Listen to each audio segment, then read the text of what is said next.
Progressive interest will continue every month until the day you get your key, which is the vacant possession. So, should you be worried? Hey guys, and welcome back to the channel. So today we are going to talk about progressive interest.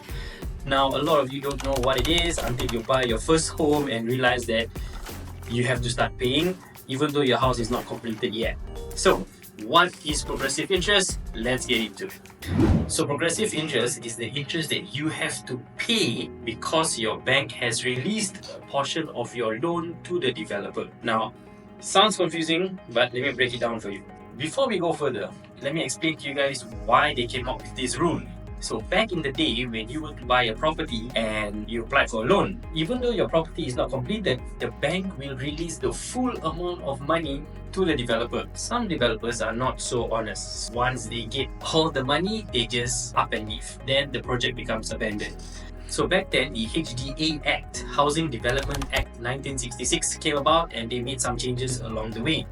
Now, in order for the developers to claim the money from the bank, they will have to reach a certain milestone in the construction progress. This is where the schedule of payments or billing stages was developed.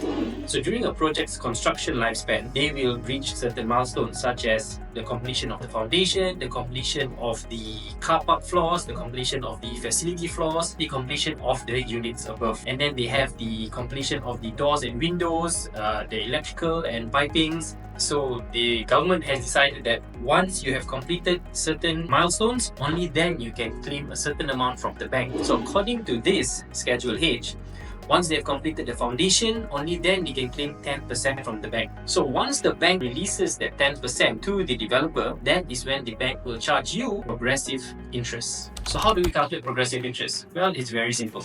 So basically the total sum of money that has been released by the bank, you multiply it with the current interest rates, which is about 4%, divide it by 365 and then multiply 30. Just like this formula here.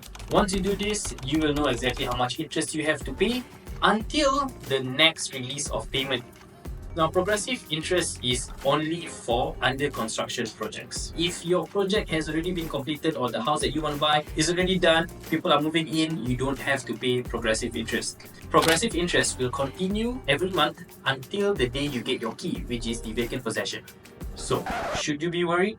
Well, not really, especially if you plan for it. So just make sure you budget for this interest when you're buying a new home that's still under construction. It's not a bad thing, it's just something to be aware of.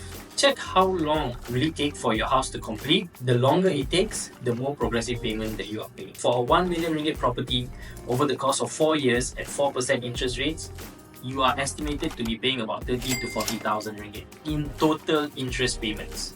Now, one thing to note that the progressive interest payments that you've been making does not contribute to your overall principal loan amount. So to wrap it up, progressive interest payments are just part of buying a house that's still under construction. It adds up over time, but now you know how to plan for it. If this helped clear things up for you guys, a like and a subscribe to the channel would be really helpful for me and helping you guys in the future making more videos.